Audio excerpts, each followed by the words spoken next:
We're about to set sail on the biggest ocean crossing we'll undertake in our Australian circumnavigation. We've known this day was coming for about 3 years. It's taken us to get here. It's by far one of the toughest legs you could do in Australia, and particularly in the direction we're heading. That was about 35 knots just then. And in order to pull this off, we've had to wait for the perfect storm. That was a wet one. Why on earth would we sail ahead of a storm in the Southern Ocean? Well, there's a method to the madness. There's a prevailing easterly, which is where we want to go. This is the Great Australian Bight, the massive chunk missing from the bottom of Australia. It stretches well over 1,000 kilometres, and once we set sail, there is nowhere for us to pull over, as this ocean, one of the world's wildest, comes crashing into sky-soaring cliffs that stretch as far as the eye can see. Our voyage, though, will be just over 600 nautical miles. Hey guys! Middle of the Bight! Woo! Taking us directly across and staying as far away from those cliffs as possible. For me personally, I've never done anything like this. Brief in, brief out, brief in, brief out.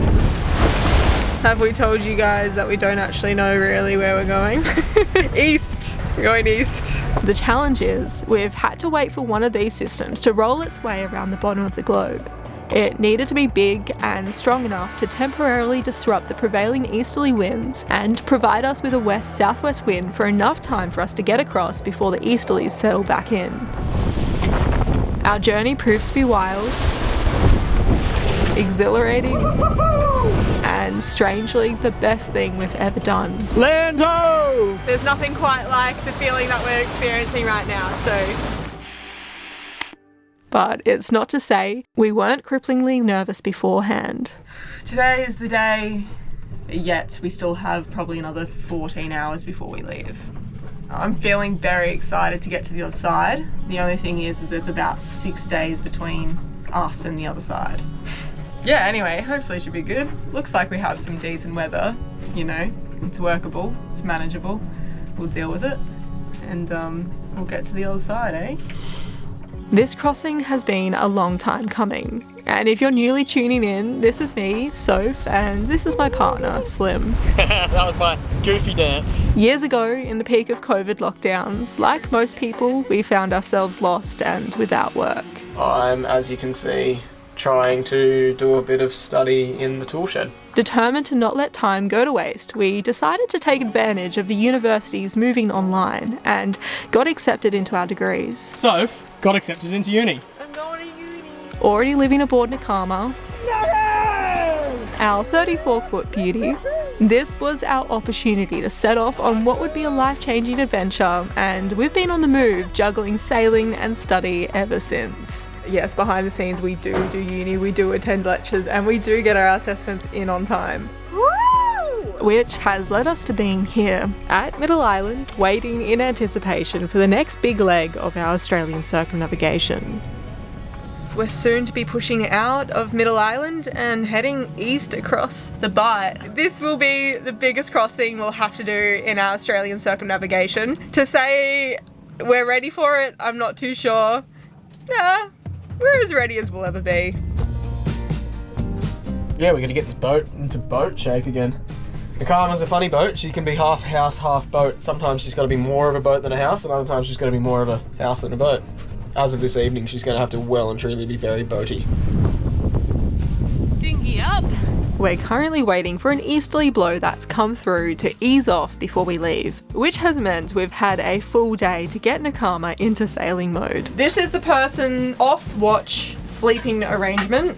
The kitten so far is on the table, but she most likely won't stay there for very long. Will you? No, you'll probably end up there. Miles is also coming with us. We're not the only crazy ones going. He also thinks it's a good idea. This is Simon's stir fry. Feeling as ready as we can be for the crossing. Heck, we've even managed to get some food prep done. We want to take a moment to introduce this video's sponsor. Take it from us, Australia is a big place. We've been full-time travelling it for the last 4 years now. But while our travels, like the voyage we are about to embark on, have taken us through many different states and territories, unlike international travel, besides the occasional time zone, not much else changes from an admin perspective when travelling down under. However, with Soph's up-and-coming Melbourne-Osaka race, international travel is back on the horizon. And one thing we've learnt from full-time travel is to remove as much friction as possible so we can focus on the good times. For international travel, it just makes sense to install an eSIM store. Airalo is not only the sponsor of this week's video, but the world's first eSIM store. And right now, with our code, they're offering you $3 off. Trusted by over 20 million users, Airalo gives you the power to get connected the second you land with data networks from over 200 countries. Installing the Airalo app in the description below will help you avoid the anxiety of running around busy airports looking for a SIM card, or having to run around looking for a free Wi-Fi location, which can be dodgy. Installing an eSIM is such an easy step to avoid all this hassle and get straight into your trip. Better yet, one of my favourite features with Airalo is that you get to keep your own phone number, which means you don't need to spend half a day texting friends and family your new number and can get straight into exploring. So legends, for the frequent traveller or those of you with an upcoming holiday, install Airalo today and stay connected wherever you travel. You can use our code NAKAMA3 to get $3 off your first eSIM. And with that, we'll get back to our anxious wait to set sail, but at least we've removed the anxiety of a SIM card. Sitting and waiting for the right time to leave has been somewhat excruciating. Beautiful sunset tonight. Yeah, it's an odd time to be leaving the anchorage and setting sail, I guess. Not gonna lie, if I didn't say I wasn't a little bit nervous. Of course, we feel nerves. We feel nerves a lot of the time. So subscribe, because we're nervous. I think the nerves have a lot to do with departing at an hour where we'd typically be putting on comfy clothes and settling in for a cozy evening, not getting into our sailing gear and lifting anchor for a 600 nautical mile crossing. But we always remind ourselves that once we get out there, springing into action and doing what we've done for the thousands of miles before this always makes the nerves settle.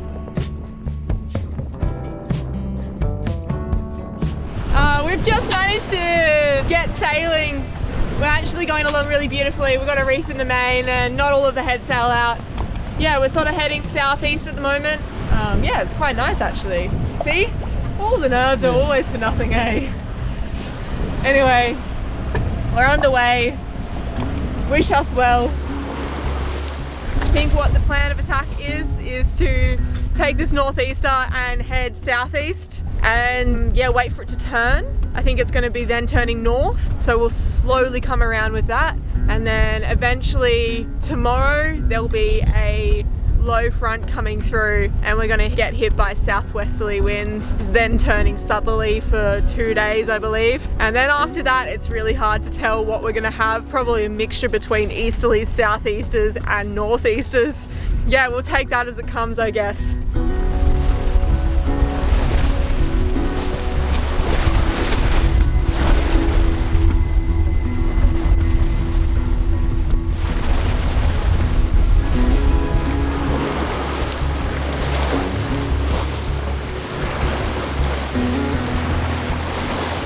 Hey guys, oh my gosh, what a night.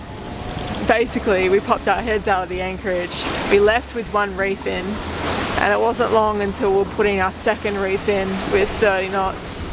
The night had us weaving through the last remaining rocks and islands of Western Australia before we could break free into open ocean. This is officially the first day of crossing the Great Australian Bight. I'm still kind of wondering what on earth we've just gotten ourselves into, but I'm sure we'll settle into it a little bit more.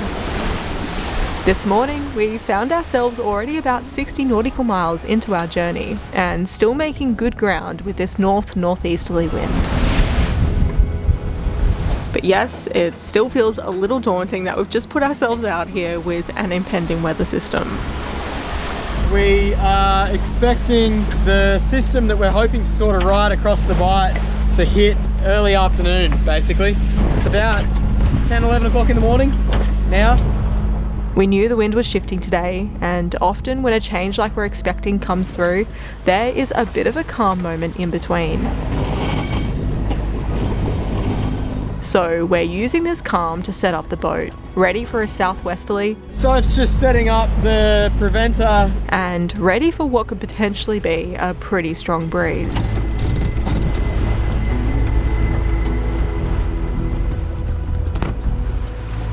Alright, we've just got a second reef in. This thing is apparently not far behind us at all. As prepared as we can be, we ambled along with the engine while patiently waiting for this wind to present itself. Still waiting for the front. She's not all bad because it means we get to do some reading and chill. But almost bang on as predicted, it finally swung and came in from the southwest.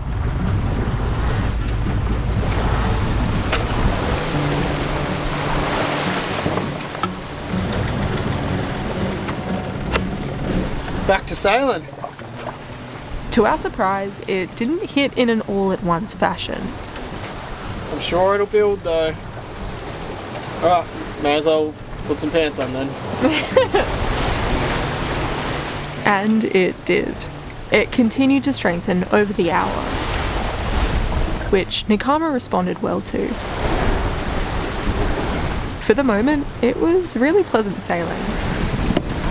Groovy. Alright, well, I'll see when I'm looking at you. I'll tell you to slow down if you start zooming too quick, but we're managing to do pretty well ourselves at the moment. And yeah, chat soon. Over. Sounds good. Have a nice afternoon. Out. Just touching base with Miles. He's just over there. What are snorkels for? Got guardians? When it's raining and when you go snorkeling. Miles, who I know most of you are familiar with by now, is also sailing around Australia, but solo aboard his 40-foot Beneteau. We met him in Coffs Harbour, our official start point of our circumnavigation, and we've been largely sailing with him since. It's really special to come together for this crossing. I know being solo, he most likely appreciates having a couple more eyes on him, and we appreciate the company through radio chats and presence on the water. Anyway, this change has set in now. I wonder if this is it. I'm not sure if it's going to build more, but we're cruising along really beautifully at like 6 knots.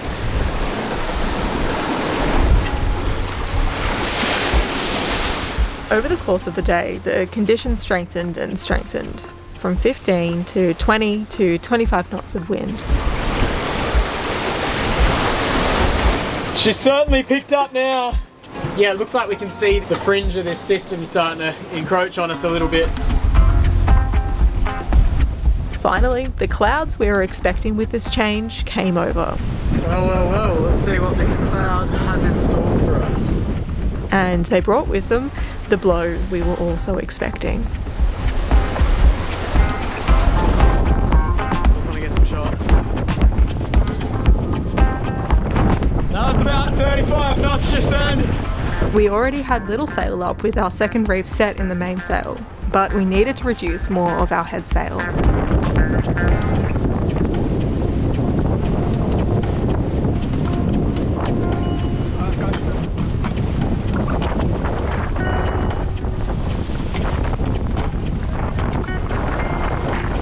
For the moment, we were as under control as we could be. Yeah, that was a gust and a half. We trusted Nakama would handle the conditions as we watched it further deteriorate.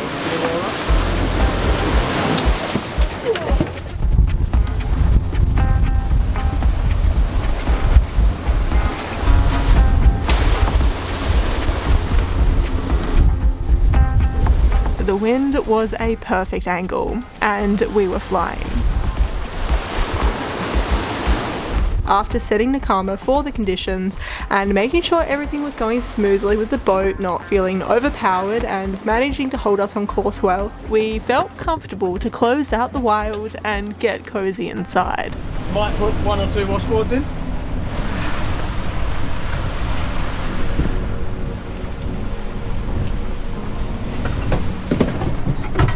Yeah. Whew, it's nicer in here.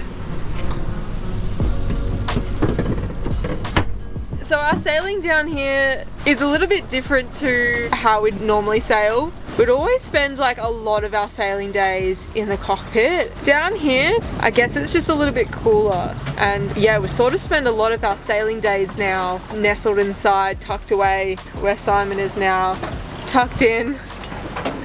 I've turned to wine. It's like hour number 23 and we're already just drinking red wine from the bottle. No, it's water. I wish. Yeah, we're almost 24 hours in, hey? Almost 24 hours in. And we've covered more than 120 miles.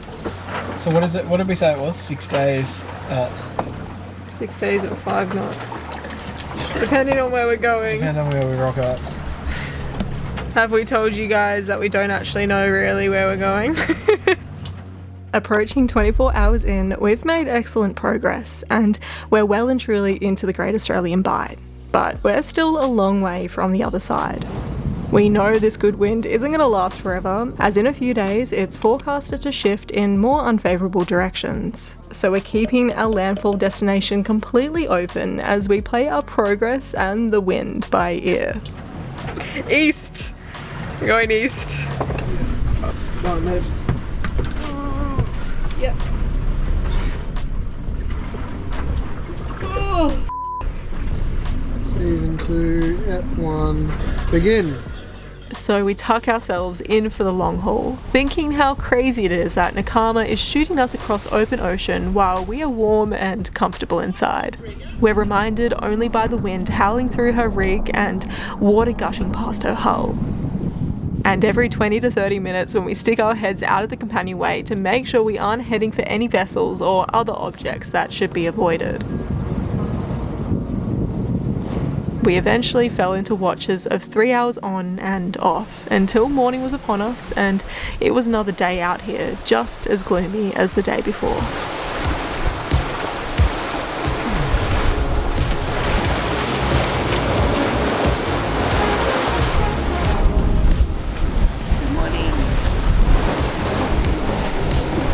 We're about 200 nautical miles in now and still got about 400 to go. 400 to go, I think, around that. So yeah, pretty stoked. It was not too bad last night. We just reefed down super hard, sort of closed everything off and just like stuck our head out of the hatch every so often and everything was pretty swell. The swell is picking up today and I think it's going to keep on increasing throughout the day. I think it's getting to over 4 meters by the afternoon. Anyway, I've got a big pimple this morning. That's about it. We're now well and truly settled into this sail with all nerves dissipated as the system settled into a steady blow and eagerly glides us further and further into the middle of the bight. But there's one other aboard that we're a little concerned about. We call this Operation Feline. Can you see her? Chili, our fluffy crew member, nestles herself into a nook at the back of the quarter berth. Evidence of life? Yeah. Trying to get the cat out so she can have something to eat and go to the loo. This is our shed, so it takes some removing of tool and spares boxes to extract her. Good job. Look how brave the kitten is. The cat is out. And taking up all of the primary bed space. Straight away, just like, I'm just going to sit in the middle of it.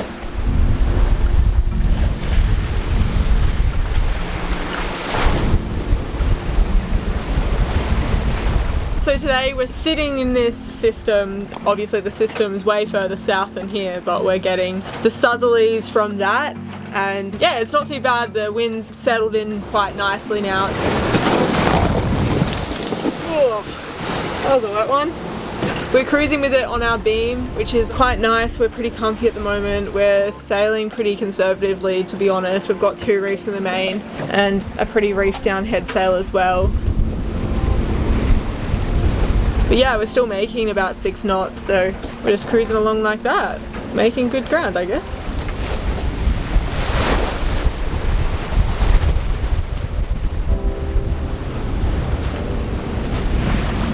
Hundreds of miles from land in every direction, and we're just getting more and more content with being out here.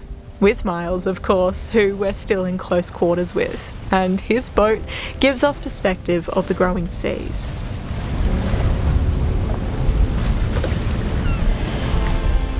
Shearwaters continue to greet us, and we watch them in awe as they soar over the swell line so far from their nests.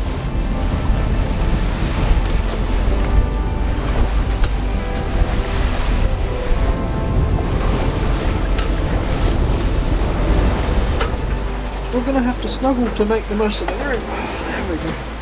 I don't know about you, but I'm pretty uncomfy. Slim and I take it in turns to have some downtime through the day. And since we've pulled Chili out, she's been quite content snuggling with who's in the off-watch sea berth. Another bit of company out here on the Big Blue, alongside Miles, who is now getting to be only a stone throw away.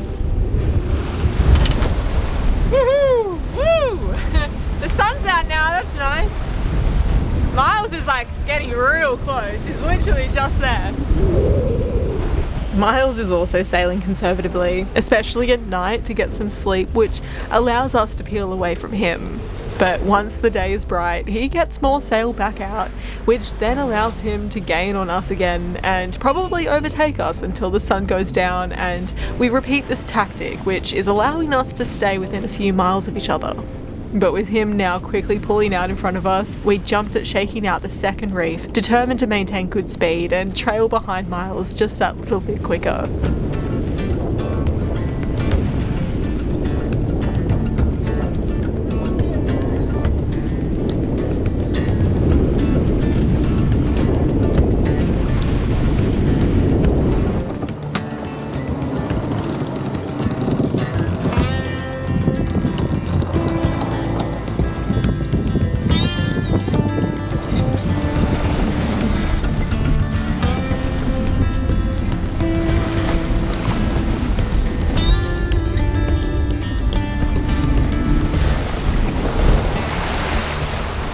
Apart from the clouds clearing for us in moments of the day has been relatively uneventful. I suppose they call that a good sailing day, when you barely lift a finger and the boat does all the hard work for you. But it's always mind-blowing how quickly the days do come and go. So we're just coming into night 3. The winds have increased. We put that second reef back in. We shook it out because we thought it was clearing up a bit, but this sort of settled back in again, so we put it back in. So that didn't last long. We're playing reef in, reef out again. We're up to reef in phase of the game. Well, that's better. We needed that second reef back in for tonight anyway, so we could sleep easy. Tonight is actually a pretty exciting night. Firstly, we are going to cross the border out of Western Australia and into South Australia. So that's pretty exciting, a whole new state. And the other exciting thing is that tonight we should pass halfway as well. Yeah, that's kind of cool too.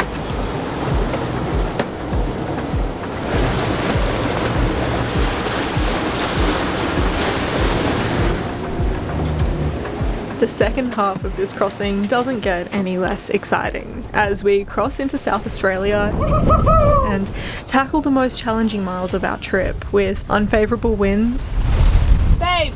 our autopilot failing us, forcing us to heave to. Oh, I don't know where to begin. I woke up because Soph was screaming at me. Hey babe! But we also experience what keeps us sailing, the overwhelming sense of achievement that comes with hitting another milestone. There's nothing quite like the feeling that we're experiencing right now, so... But we don't know this is to come as we settle in for our third evening out here. The Syrian bed because it's the only place that we can both sit without flying into the walls, and bed is on the couch. But yeah, homemade pastries, good little passage meal, you can sort of pre-prepare. Nice and warm out here in the cold. Sailing like this is like the only excuse you will ever get to just like... Build a pillow fort. Yeah, and just like, I don't know, just eat a lot of food and sit around, I guess. Good. How's the basket swinging behind you? Shows you how rough it is. That's like not what we had. Oh, it's kinda. as we eat our veggie sausage rolls, it's probably a good time to love you and leave you. But just for the moment, stay tuned for part 2 of our crossing. And there's no point of leaving you in suspense as to whether we make it to the other side or not, because it's pretty obvious as I sit aboard Fika, the boat that Mum and I are just about to set sail on across the Pacific Ocean to Japan. It's another time of chaos getting the boat and ourselves ready for the journey, which is why this video took a little bit longer to get together. I can't believe how quickly this 5,500 nautical mile ocean race has come around. It's exciting, but also a little nerve-wracking. I just wanted to say that when we do begin racing, our regular Slim and Soph videos are going to have to take the back seat once again, and I apologize for that. But we are going to be sharing real-time updates of our journey to Osaka on our social media platforms. So make sure that you're following us on both Instagram and Facebook to keep in the loop. And I'm also going to try and heckle Mum to start writing some blogs to upload to our race-dedicated website, inheroceanwake.com. So you can also subscribe there, it's free, to receive updates of when new blogs and videos drop. We are also aiming to do Patreon-only live streams while we're sailing. So if you'd like to support the production of these videos and gain some Patreon perks, then we welcome you over to our great little community over there. Otherwise, guys, if you haven't already, subscribing, leaving us a comment and liking this video is a great way to support the channel. I think that's about it, guys. Hopefully we'll have this second installment of our Great Australian Bight crossing for you soon, before we embark on a wild journey to Japan. Thanks so much, guys. We couldn't do it without you, and we'll see you shortly. Bye!